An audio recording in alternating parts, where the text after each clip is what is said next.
রাজনীতির পরিচয় হচ্ছে ট্যাগ লাগানোর রাজনীতি। এই দেশে এক সময় স্বাধীনতা বিরোধিতার রাজনীতি ট্যাগ লাগানো হয়েছিল, তারপরে জঙ্গিবাদের ট্যাগ লাগানো হয়েছে, এখন নতুন ট্যাগ লাগানোর সুর শোনা যাচ্ছে। আমরা বলতে চাই, এই মূর্খতা অজ্ঞতার রাজনীতি ছেড়ে দিয়ে বুদ্ধিবৃত্তিক রাজনীতি এবং আদর্শিক রাজনীতি নিয়ে মাঠে নামুন। এই জন্যই জুলাই বিপ্লব হয়েছে। ট্যাগ লাগানোর রাজনীতির দিন শেষ। যে অপসৃষ্টি এর সূচনা করেছিল, তাদের যে করুণ পরিণত হয়েছে, এই পথে যদি আবার কেউ হাতে, জনগণ তার সঠিক জবাব দেবে, দম ভাঙা জবাব দেবে। আমি কথায় বাড়াতে চাই না। সংস্কার চলছে, যে সংস্কারের জন্যই এই বিপ্লব হয়েছিল, অভ্যুত্থান হয়েছিল। দেশটি রাষ্ট্রের বিভিন্ন সেক্টরে যে আবর্জনা তৈরি করেছে, রাষ্ট্র ব্যবস্থাকে ধ্বংস করে দিয়েছে, সেই খাত থেকে দেশটাকে উঠিয়ে পথহারা বাংলাদেশকে পথ দেখানোর জন্যই ইউয়ান জাস্টিসের ভিত্তিতে বিপ্লব হয়েছে। সেই জায়গায় আসতে হবে। জামায়াত ইসলামী যে তিনটি কথা বলেছে, সংস্কার, বিচার, তারপরে নির্বাচন। আজকে আবার বলতে চাই, শহীদ পরিবারের কান্না এখনো শোনা যাচ্ছে। এই তিনটি শর্ত পূরণ হওয়া ছাড়া বাংলাদেশের মানুষ শুধু ক্ষমতার পালাবদল দেখতে চায় না। সংস্কারের দ্বিতীয় পর্ব কালকে আমরা শেষ করে এসেছি। শেষ বক্তব্য ছিল আমাদের, জমির দলিল রচনা করলে হবে না। দখলদারিত্ব যদি হাতে থাকে, তাহলে আমার সঠিক মালিকানা ফিরে পাই নাই, শহীদদের প্রতি বেইমানি করবেন না। বিপ্লবের রক্তের সাথে বিশ্বাসঘাতকতা হবে যদি এই সংস্কার যে মৌলিকভাবে হয়েছে তার বাস্তবায়ন না হয়। আর বাস্তবায়ন করতে হবে, আইনি ভিত্তিতে হবে, লিগ্যাল ফ্রেমওয়ার্ক আনতে হবে।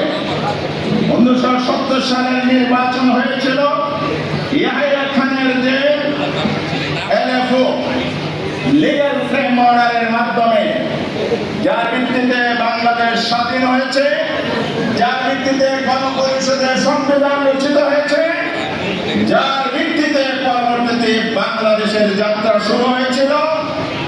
জিয়াউর সাহেবের আমলে 3বার অর্ডিন্যান্স জারি করা হয়েছে লিগ্যাল ফ্রেম আনার জন্য, ওনাদের ক্ষমতায় আসাকে বৈধতা দেওয়ার জন্য। এরশাদ সাহেবের আমলে গণঅভ্যুত্থানের পর শাহাবুদ্দিনের সাহেবের যে দেশের দায়িত্ব নেওয়া, নির্বাচন করা, এই যে লিগ্যাল একটা ফ্রেম তৈরি করা হয়েছে, ফরম্যাট তৈরি করে আইনি ভিত্তি দেওয়া হয়েছিল। এই সংস্কারকে যদি ভিত্তি দেওয়া না হয়, তাহলে সকল সংস্কার এবং বিপ্লব বিফলে যাবে। শেষ কথা বলতে চাই, জামায়াত ইসলামের পক্ষ থেকে আমরা আবার পুনরায় ব্যক্ত করছি, সংস্কারকে আইনি ফ্রেমের মধ্যে, কাঠামোর মধ্যে না আনা হচ্ছে একটি নতুন ষড়যন্ত্রের গন্ধ, নির্বাচন পিছানোর গন্ধ, নির্বাচন বাঞ্ছার করার গন্ধ পাচ্ছি আমরা। যারা এই ষড়যন্ত্র করবে, আইনি ভিত্তি রচনার বিরোধিতা করবে, তাদেরকে এই দায়িত্ব নিতে হবে। সরকারকে বলে যেতে চাই, অবিলম্বে সংস্কার এবং যে ঐক্যমত হয়েছে, এগুলোকে আপনারা আইনে রূপান্তর করুন। অতীতের ইতিহাস অনুসরণ করে যদি আইনে রূপান্তর করেন, তাইলে বাংলাদেশ আগামী দিনে যে একটি সংকটের দিকে ফেরার যারা ষড়যন্ত্র করছে, দেশকে সেই ষড়যন্ত্রকে রক্ষা করা যাবে। তা যদি না করেন, সরকারের সুবুদ্ধি যদি না হয়, তাহলে আমরা রাজপথের ফায়সালা করব ইনশাআল্লাহ। আমার মাঠে নামবো, গাও মিছিল প্রয়োজনে কঠোর কর্মসূচি আমাদের অধিকার আদায় করব, তাহলে বিপ্লবের স্বপ্ন পূরণ হবে। আসুন সবাই ঐক্যবদ্ধ থাকি। ফ্যাসিজম তাড়িয়েছে, ফ্যাসিবাদ তাড়িয়েছে, ফ্যাসিজম তাড়াতে হবে, নতুন ফ্যাসিস্টের জন্ম প্রতিরোধ করতে হবে।